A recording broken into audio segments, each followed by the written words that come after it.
Posição bíblica do Sermão do Monte. Todos acharam? Mateus capítulo 6. Nós vamos ler dos versos de número 2 ao 4. Quando, pois, deres esmola, não toques trombeta diante de ti, como fazem os hipócritas, nas sinagogas e nas ruas, para serem glorificados pelos homens.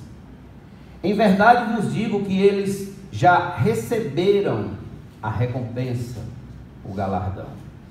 Tu, porém, ao dares a esmola, ignore a tua mão direita, a tua mão esquerda, o que faz a tua mão direita, para que a tua esmola fique em secreto, e teu Pai, que vê em secreto, te recompensará. Vamos orar. Querido e eterno Deus, graças te dou, Senhor, pelo privilégio que nos deste de nos reunirmos neste domingo em torno da tua palavra. Muito obrigado por esse dia festivo, o Dia dos Pais, o dia em que comemoramos a existência de nossos pais. Muito obrigado, Senhor, pela vida de cada pai dessa igreja. Nesse momento, rogo que a tua palavra, Senhor Deus, venha, por meio do teu Espírito Santo, ser aplicada aos nossos corações, para que assim aprendamos a nos conduzir como cristãos, como homens de Deus, como mulher de Deus, no meio desta sociedade corrupta e perversa. Ajuda-nos, Senhor, pois sem o teu auxílio nós estamos perdidos. Em nome de Jesus nós te agradecemos, fala conosco, e todos nós digamos amém. Amém. Que a tua esmola fique em secreto. Você já deu esmola?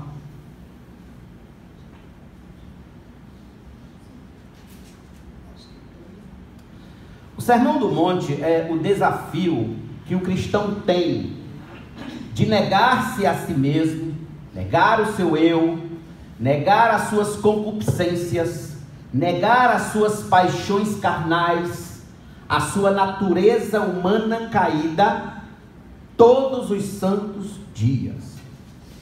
Isso ficou claro desde o capítulo 5, quando nosso Senhor, começando pelo mandamento de não se irar contra nosso irmão sem motivo, elevou o nível de sua mensagem até chegar ao ponto de que o crente é aquele homem, aquela mulher, que deve amar seus inimigos, aqueles que lhe ofendem, aqueles que lhe odeiam.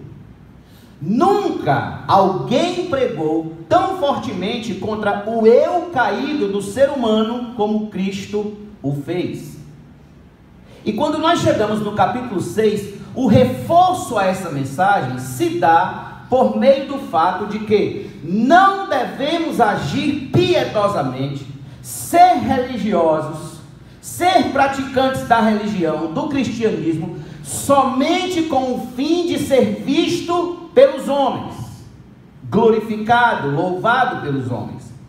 Cristo, aqui no capítulo 6, ele vai atacar diretamente o desejo humano que todos nós nutrimos de sermos louvados, glorificados, admirados, ainda que usemos de atitudes que deveriam render tão somente louvor e glória a Deus Pai.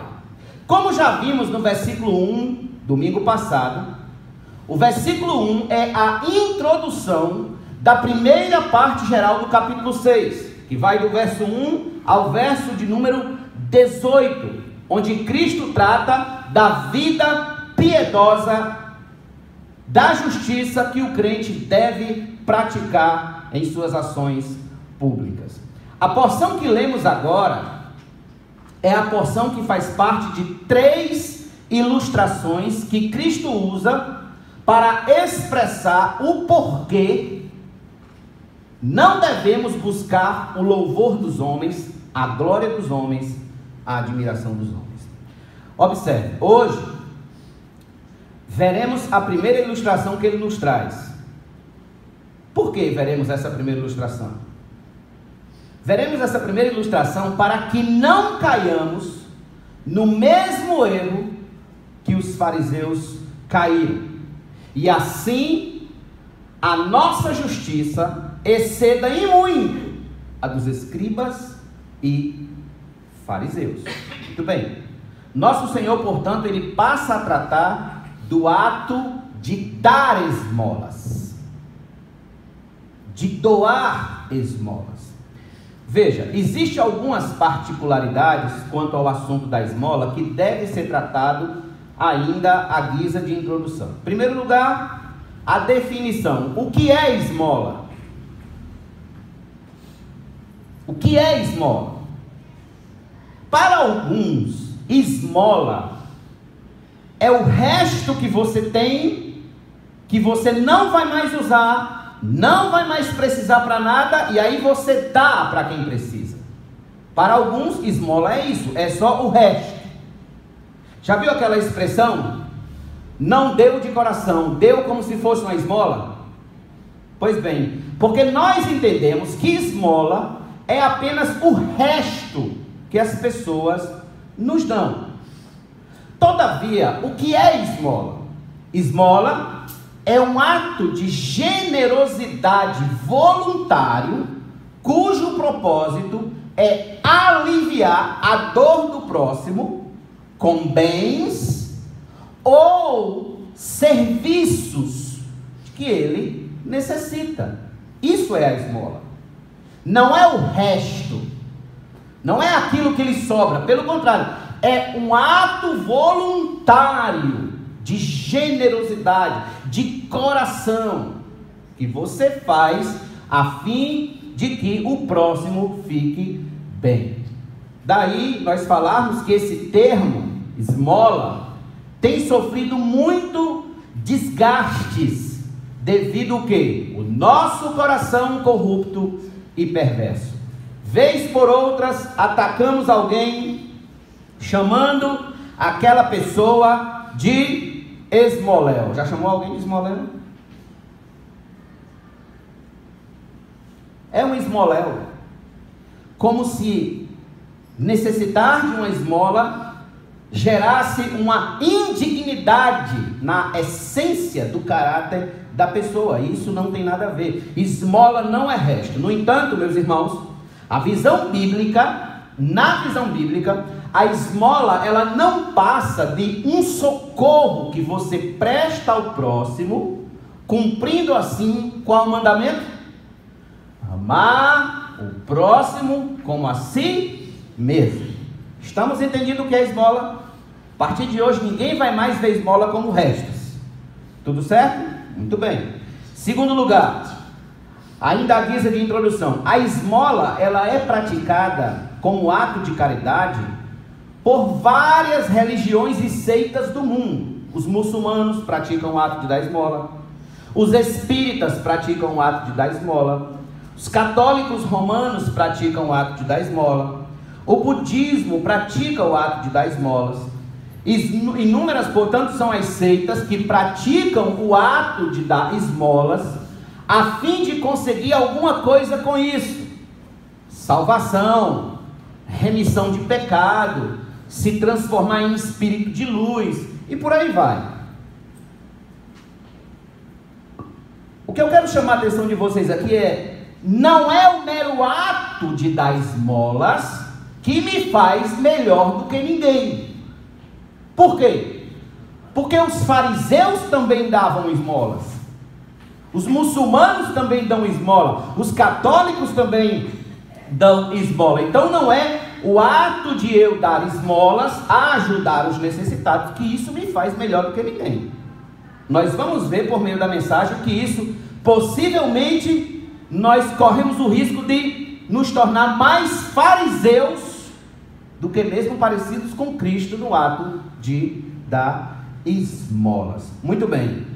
Terceiro lugar, sobre a esmola, é que o Antigo Testamento ensina largamente sobre a generosidade de dar esmolas. Por exemplo, abra sua Bíblia comigo em Deuteronômio, capítulo 15. Ponha o dedo aí no livro de Mateus e vá para Deuteronômio, capítulo 15. Nós vamos ler 3 textos rapidinhos. Deuteronômio é o 5º livro da Bíblia. Você vem de Gênesis, aí vem Gênesis, Êxodo, vem subindo, Levítico, Números, Deuteronômio. Deuteronômio 15, versículo 11. Olha que coisa interessante nós temos aqui na revelação bíblica. Deuteronômio 15, 11.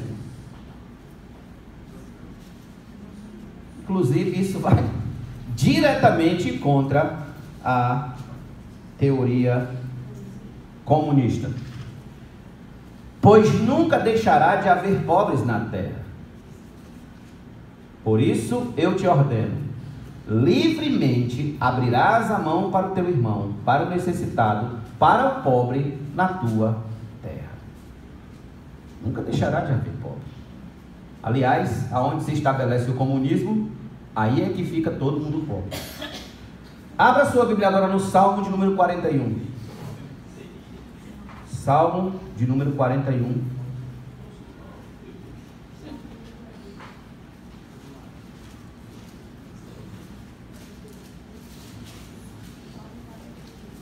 Versículo de número 1.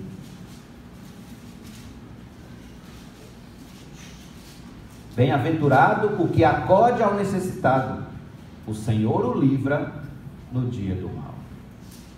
Bem-aventurado o que acode ao necessitado. Agora dê um passo comigo, por favor, para Provérbios, capítulo de número 19, versículo de número 17. Provérbios 19, verso de número 17. Nós estamos vendo como era tratada a esmola, o ato de generosidade, de doar, de ajudar as pessoas no Antigo Testamento. Quem se compadece do pobre, ao Senhor empresta, e este lhe paga o seu benefício. Quem se compadece do pobre? Veja, a grande mensagem pregada por todo o Antigo Testamento é de que nós deveríamos ser generosos e doadores, pessoas que socorrem, que ajudam. Aqui, meus irmãos, nós temos algo interessante.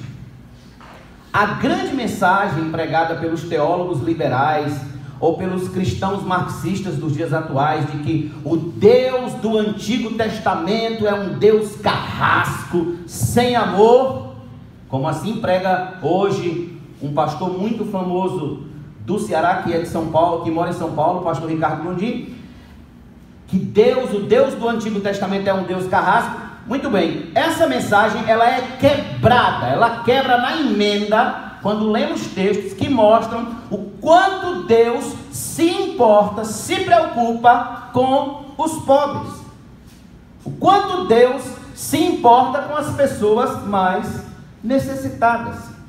Portanto, tendo tratado dessas particularidades, ok?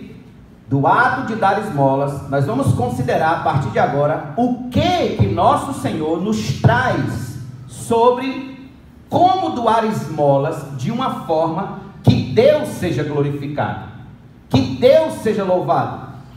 Então, em primeiro lugar, glorifica a Deus o fato de quê? De que devemos dar esmolas. O que glorifica a Deus? Glorifica a Deus, em primeiro lugar, o fato de que devemos ser generosos, doadores, dar esmolas, ajudar os necessitados. Vamos voltar agora para Mateus, capítulo número 6, versículos número 2. Veja como nosso Senhor diz: quando, pois, deres esmola,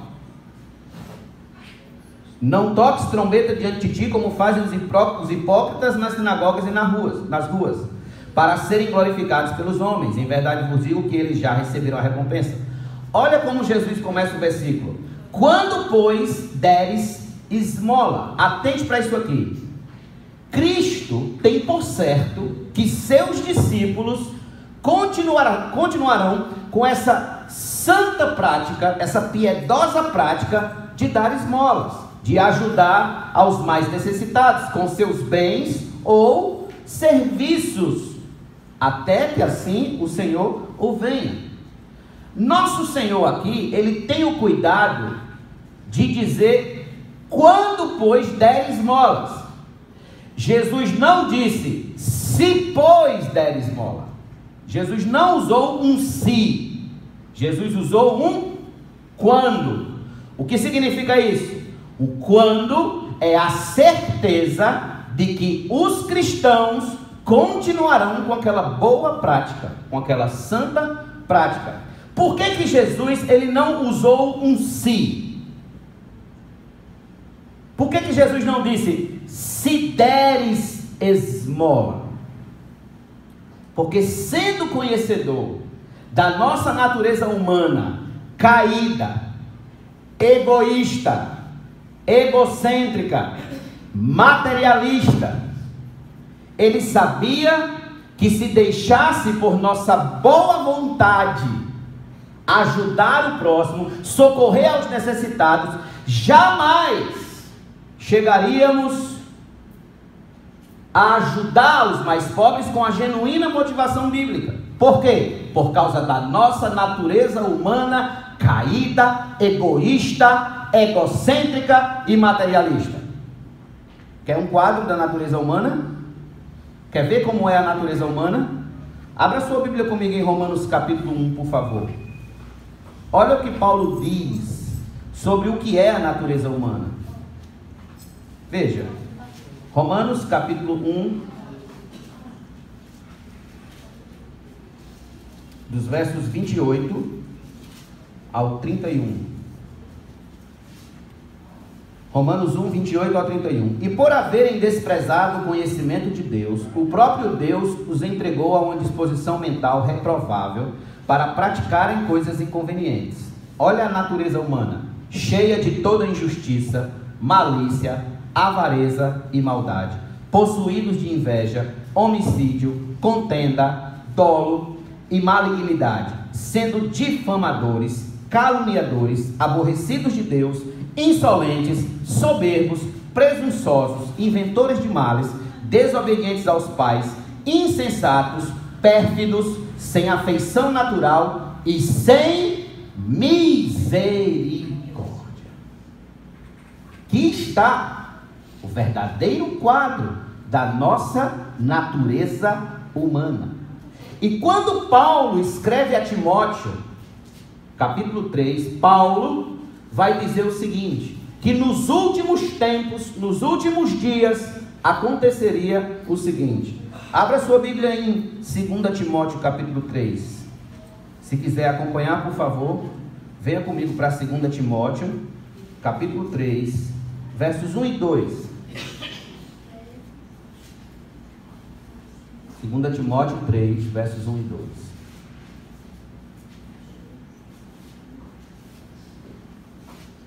Sabe, porém, isto: nos últimos dias sobrevirão tempos difíceis, pois os homens serão egoístas.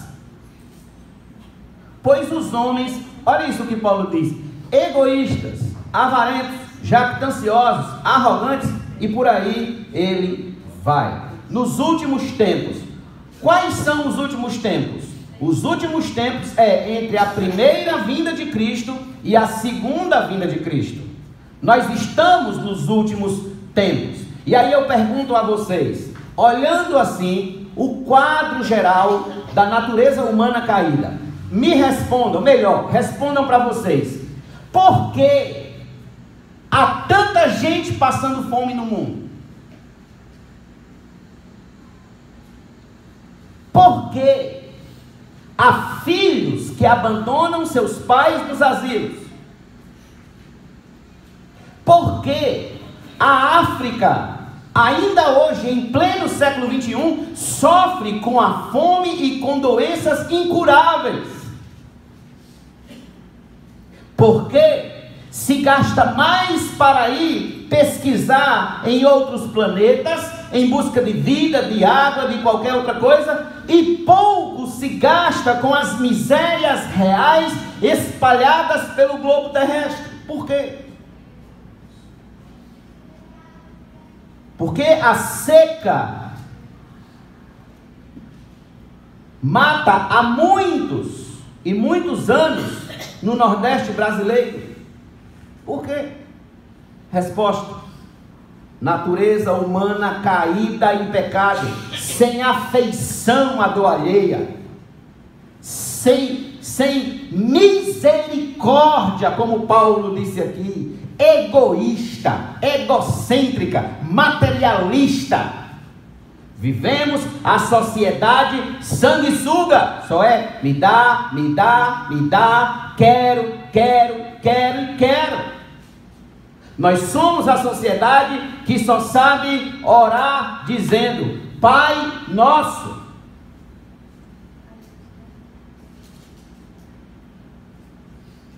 Só vem a nós, e não que façamos a vontade real dele. Irmãos, é assim que os homens naturais, sem experimentar a obra do Espírito Santo em seu coração, se comportam. É assim que nós somos como homens não nascidos de novo, como velhas criaturas, sem misericórdia, pérfidos. Todavia, quando o homem, a mulher, experimenta a ação do Espírito de Deus e nasce de novo, ele passa a entender que assim como Deus é generoso, ele também deve ser. Que assim como seu pai é generoso, ele também deve ser generoso. O cristão é alguém que sabe que assim como Deus faz descer a sua chuva sobre bons e maus, por generosidade, o cristão é alguém que sabe que deve ser generoso e bondoso para com todos. Paulo chega a dizer: enquanto tivermos oportunidades, façamos o bem a todos, mas principalmente os irmãos da fé. Antes de qualquer coisa, irmãos, o Senhor é o nosso maior exemplo de generosidade. É o nosso maior exemplo de bondade. Ele espera de nós, Ele espera de mim, Ele espera de você, que sejamos o quê? Perfeitos como Deus é perfeito, maduros como Deus é maduro, generosos como Deus é generoso. O cristão genuíno, verdadeiro, nascido de novo, não falso, o cristão real, ele tem o doce prazer de ser como seu Pai Celeste é. Ele tem o doce prazer de ser bom, porque ele sabe que seu Pai Celeste é bom. Ele tem o doce prazer de ser generoso para com todos, porque ele sabe que seu Pai Celeste é generoso em sua graça comum para com todos. Ele cumpre esse dever de dar esmola, de ajudar as pessoas com alegria e não com tristeza, como fazem os egoístas e os avarentos. O cristão é alguém que, quando ele ajuda o próximo, que quando ele faz o bem às pessoas, ele faz com alegria, com ânimo, e não com tristeza, e não com desânimo, e não com a sensação de que está ficando mais pobre, de que está perdendo. Pelo contrário. Por isso que eu iniciei a pergunta, o sermão, dizendo: você já deu esmolas? Você dá esmolas? Entretanto, meus irmãos, como cristãos, não devemos apenas dar esmola, mas também, em segundo lugar, não devemos dar esmolas com ostentação pública. Nós não devemos dar esmolas com ostentação pública. O que é isso? Vamos voltar para Mateus 6, por favor. Mateus capítulo 6, verso 2. O que é dar esmola com ostentação pública? É isso aqui, ó. Quando, pois, deres esmola, não toques trombeta diante de ti, como fazem os hipócritas nas sinagogas e nas ruas, para serem glorificados pelos homens. Em verdade vos digo que eles já receberam a recompensa. Aqui está: quando, pois, deres esmolas, não toque trombeta diante de ti. Os hipócritas, ouça isso, são aqueles que fazem do ato de bondade, do ato de caridade, somente para serem glorificados pelos homens e nada mais. Os fariseus, eles usavam do ato piedoso para palco de ostentação pública, somente em busca de ser admirado pelos homens, glorificado pelos homens. Os estudiosos acreditam que Nosso Senhor usou de uma hipérbole, ou seja, de uma linguagem de excesso, para mostrar a agudeza da maldade dos fariseus, quando Nosso Senhor disse que eles tocavam trombeta nas ruas e nas sinagogas, anunciando que iam fazer uma boa ação, que iam dar esmola, que iam ser generosos. Então Nosso Senhor usa da imagem como que aqui está um fariseu e ele diz: vou dar uma esmola, e de repente alguém começa a tocar uma trombeta na frente dele, caminhando até o ato de dar esmolas, para que assim ele seja visto dando esmola e seja glorificado pelos homens. O fato é que por trás de cada boa ação de doar esmola desses homens estava exatamente o que o comentarista D.A. Carson disse: um golpe publicitário bem sucedido. Um golpe publicitário bem sucedido. Eles conseguiam chamar a atenção de todos para eles, fazendo todos acreditarem que ali estava um homem santo, um homem bom, um homem generoso, um homem de coração grande, um verdadeiro exemplo de amor ao próximo. Meus irmãos, como é fácil cair nessa armadilha? Como é fácil cair na armadilha dos fariseus? Cair nessa armadilha de vaidade religiosa. Por quê, pastor? E eu lhes respondo: porque inúmeros são aqueles que, em nome de fazer o bem às pessoas, terminam caindo na hipocrisia de anunciar o que fazem, de publicizar o que fazem, e mais, publicizam o que fazem, carimbando essa ostentação pública com a seguinte frase: é para a glória de Deus. Anunciam a distribuição de um sopão, batem 1001 fotos, filmam com ângulos diversos, postam nas redes sociais e no final escrevem: tudo é para a glória de Deus. Será mesmo que é para a glória de Deus? Responda: será mesmo que devemos estar postando nossas visitas aos enfermos nos hospitais em busca de likes? Será mesmo que precisamos estar anunciando que fomos a uma casa de recuperação de dependentes químicos, levar kits de higiene? Será mesmo? Será mesmo que se faz necessário ficar dizendo entre nós mesmos que ajudamos ao irmão X, que ajudamos ao irmão Y? Será que se faz necessário isso? Ficar tocando trombeta? Será mesmo que glorifica a Deus ou ao meu nome ficar anunciando que sou doador de roupa e de comida no orfanato? Será mesmo que o sopão que muitos distribuem na madrugada e divulgam no Facebook e Instagram é para a glória de Deus?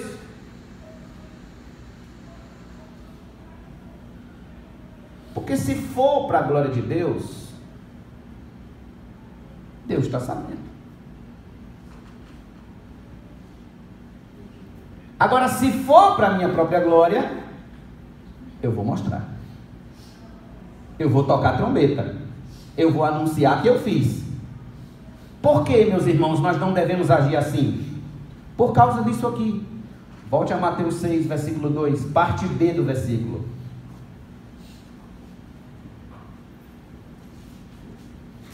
Vamos da parte A para vocês entenderem a parte B. Quando, pois, deres esmola, não toques trombeta diante de ti, como fazem os hipócritas nas sinagogas e nas ruas, para serem glorificados pelos homens. Em verdade vos digo que eles já receberam a recompensa. Qual era a recompensa? Ser louvado pelos homens. Já foram louvados, acabou. Já foram aplaudidos, acabou. Recebeu like, acabou.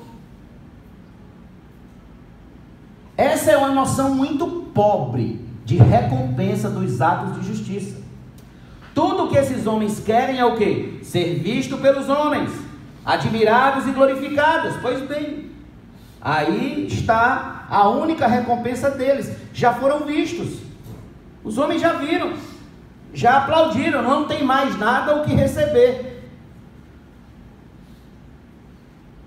Tudo o que querem é o quê? Visualização nas redes sociais, likes e mais likes, comentários e mais comentários, compartilhamentos e mais compartilhamentos, até que conseguem. Depois que conseguem, é tudo que eles têm para receber. Ali se encerra a recompensa deles. Não fica nada para receber na eternidade. A eternidade não tem nada para eles lá. Pobres homens, já receberam tudo que buscavam, não pensaram na eternidade, não pensaram no que iam receber na eternidade. Deixe-me perguntar, você já doou esmolas a alguém, tanto em bens quanto em serviço? Já fez isso? Das esmolas que você já doou, ainda há alguma coisa para ser recompensado na eternidade? Ou você já recebeu sua recompensa?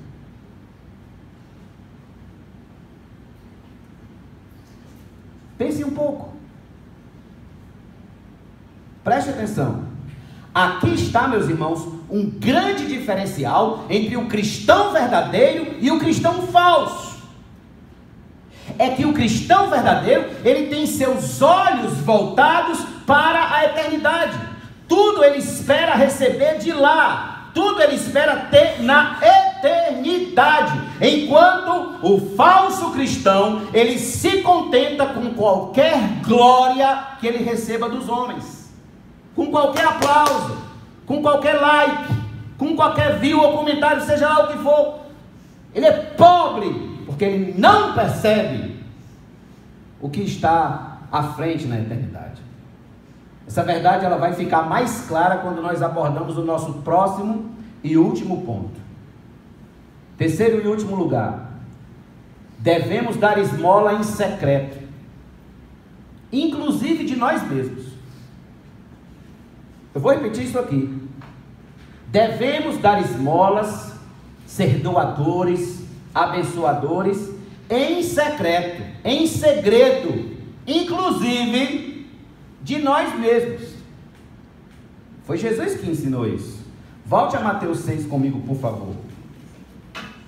Versos 3 e 4. Nosso Senhor agora vai fazer o contraponto. E ele diz: tu, porém, ao dares esmola, ao dares a esmola, ignore a tua mão esquerda o que faz a tua mão direita, para que a tua esmola fique em secreto. Só até aí. Veja só. Ignore a tua mão esquerda o que faz a tua mão direita. Cristo nos desafia aqui não apenas a não anunciar publicamente aquilo que nós fizemos pelos outros, mas também esconder até de nós mesmos o bom ato que praticamos em ajudar o próximo. A mão direita é comumente a nossa mão mais forte. Temos algum canhoto aqui? Alguém que escreve com a mão esquerda, joga bola com o pé esquerdo? Acho que não, todos são destros, né? Tudo bem. A mão direita é comumente a mão forte, é a nossa mão de atividade, é a mão que age. A esquerda, portanto, não deve ficar olhando o que a direita está fazendo. Em outras palavras, não devemos contar a outras pessoas o bem que fizemos, mas em certo sentido, não devemos dizer nem a nós mesmos. Não diga nem para você mesmo. Nosso Senhor aqui, irmão, está nos livrando de quê? De um coração cuja soberba está calada lá dentro. Está lá dentro, existindo lá dentro. Aquela soberba de nos acharmos melhor do que os outros, porque fizemos uma doação. Eu não preciso nem dizer para ninguém, sabe? Inúmeras vezes, irmão, nos pegamos conversando com nós mesmos, pensando e dizendo o seguinte: você só conversando com você mesmo, eu fiz isso, fiz aquilo outro, fiz aquilo outro, olha aquilo que eu fiz. Isso você dizendo para si mesmo. Olha aquele ato que eu fiz. Mas será possível que ninguém vai perceber o que eu fiz? Será possível que ninguém vai se dar conta do quão bom eu sou, da minha bondade? Aqui é aquele momento que devemos nos desvencilhar, nos afastar, abandonar aquele caderninho particular de anotações de boas obras que a gente faz. Todos nós temos um caderninho de anotações de boas obras que a gente já fez, de quem a gente ajuda. Basta que a pessoa haja com certo tom de ingratidão, e lá no nosso coração a gente está dizendo: nem lembra o que eu fiz por ela. Quem não deve lembrar é você, a gente aqui não deve lembrar. É isso que Cristo está dizendo. Mão esquerda não deve saber o que a direita está fazendo. Portanto, meus amados, não é cabível a um cristão que ele fique anotando o que ele fez de bom a X ou a Y. Ele deve ignorar para ele mesmo esses atos. Por quê? Porque do contrário, ele está se igualando a quem? Aos fariseus, aos hipócritas. Ele está lá se orgulhando do bem que ele fez, mas não para a glória de Deus, tão somente para a sua própria glória. Está se auto-louvando, se auto-glorificando. Essa era a soberba dos fariseus. Esse era o problema do coração deles. Eles se achavam melhores do que as outras pessoas. Eles se achavam melhores que os demais homens. Todos viam a eles dando esmola. Então eles se achavam melhores, porque todos viam eles dando esmola nas ruas ou nas sinagogas. E quando eles oravam, eles agradeciam particularmente a Deus por não serem como os demais homens. Já pensou isso? Abra sua Bíblia comigo em Lucas 18. Lucas 18. Olha a oração de um fariseu. Lucas 18. Verso de número 9 a 12. Na oração do fariseu só cabia ele. Não cabia ele, Deus, ou ele e o próximo, só cabia ele. Lucas 18, verso 9 ao 12.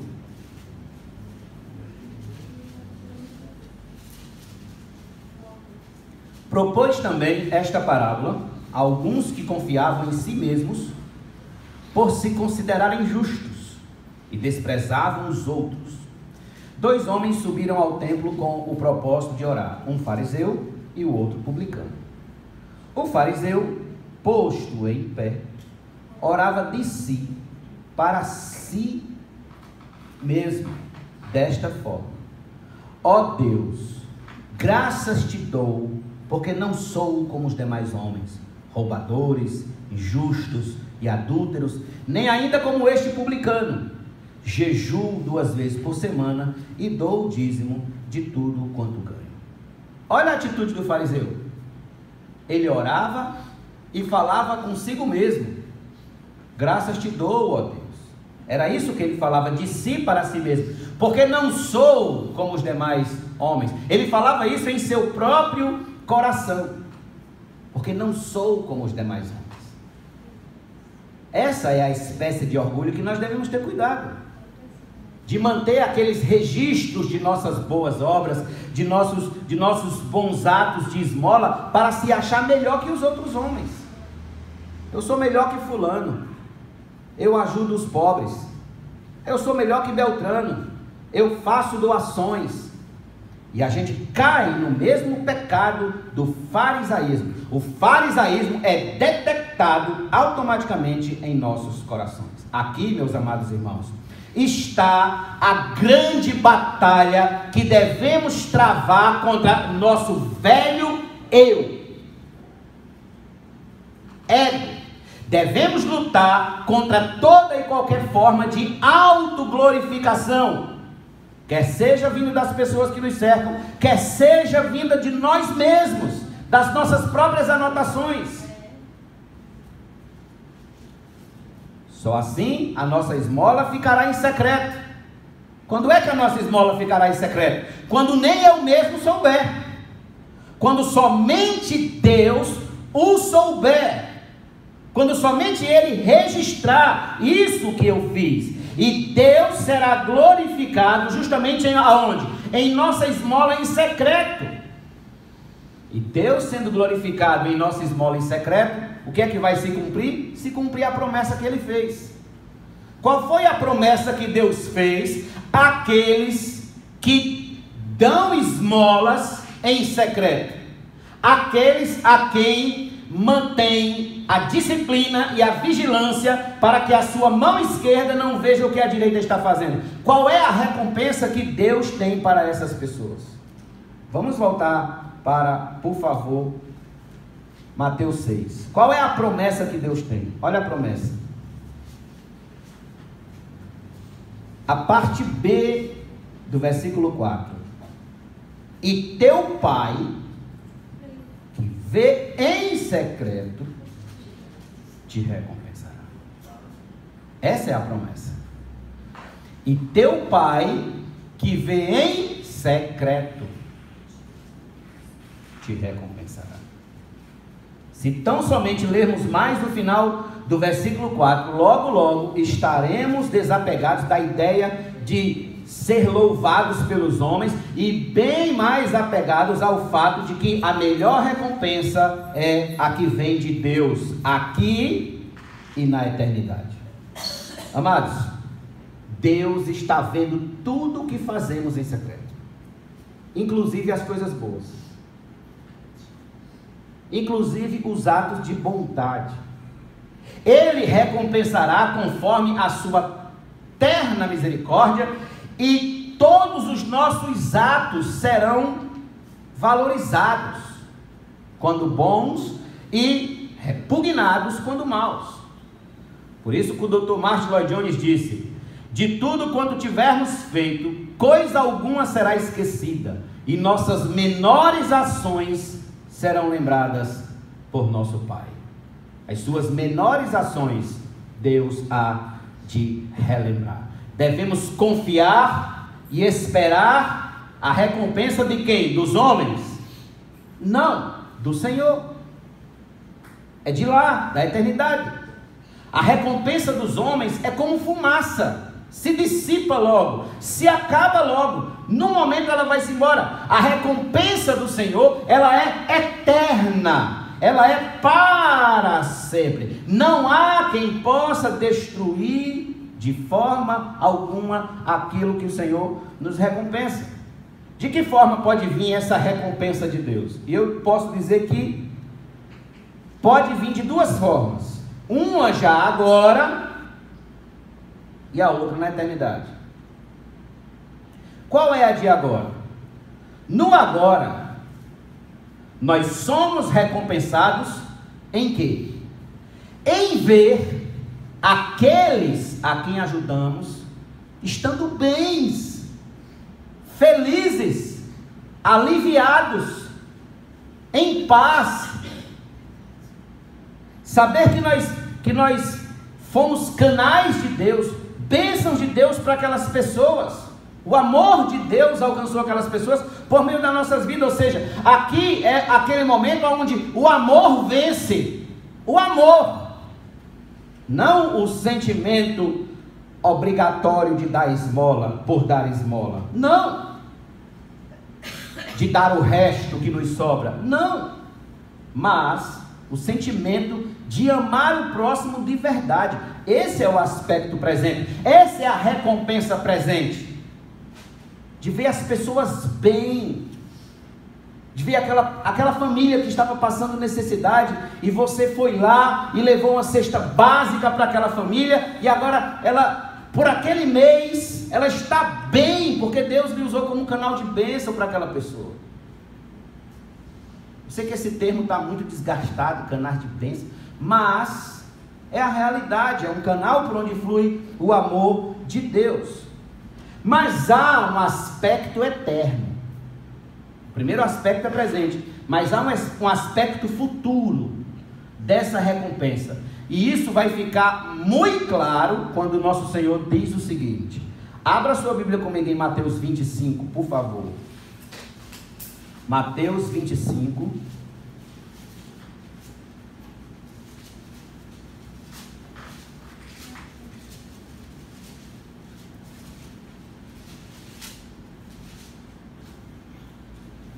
Verso de número 37 a 40.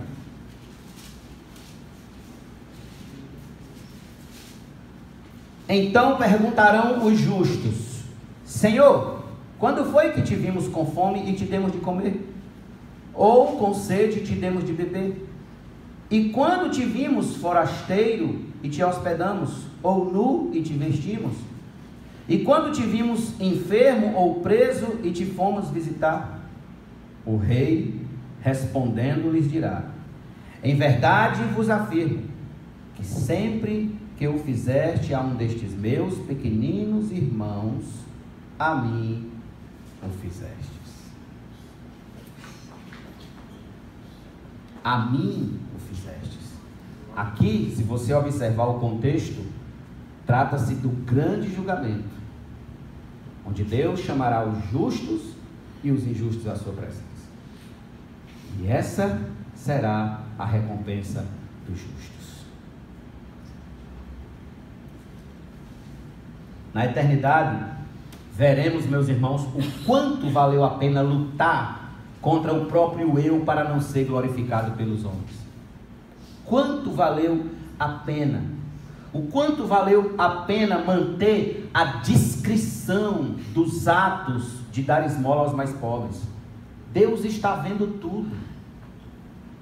Deus está vendo tudo. Não há nada que você faça que Ele não esteja vendo. Deus está anotando tudo, escriturando tudo. E é Ele quem nos recompensará. Portanto, mantenhamos firmes em nossa mente de que vivemos 24 horas monitorados pelo Senhor. 24 horas Ele está presente em todos os momentos de nossa vida, e que nossa felicidade real, verdadeira, genuína, consiste em agradá-lo, vivendo para a sua glória. Para que o homem foi criado? Para a glória de Deus, para glorificar a Deus e se deleitar nele eternamente. Permita-me encerrar citando um pedaço do texto de John Stott, quando ele diz: nossas dádivas cristãs não devem ser feitas nem diante dos homens, na esperança de que comecem a bater palmas, e nem diante de nós mesmos, com a nossa mão esquerda aplaudindo a generosidade da mão direita. Mas as nossas dádivas cristãs devem ser feitas diante de Deus, que vê o íntimo de nosso coração e nos recompensa a descoberta de que, usando as palavras de Jesus, mais bem-aventurado é dar do que receber. Mais bem-aventurado é dar do que receber. Sabe por quê? Porque quem dá é sinal de que está sendo abençoado e cuidado por Deus. Mais bem-aventurado é dar.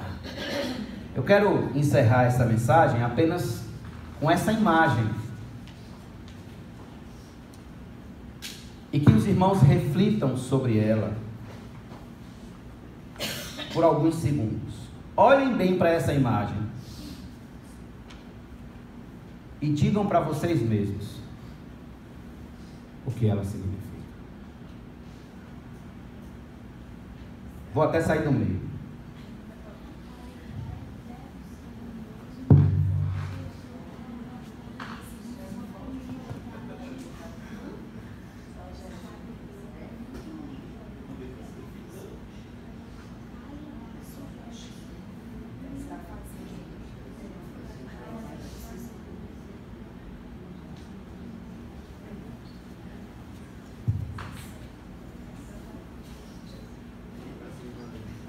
Preciso dizer mais alguma coisa?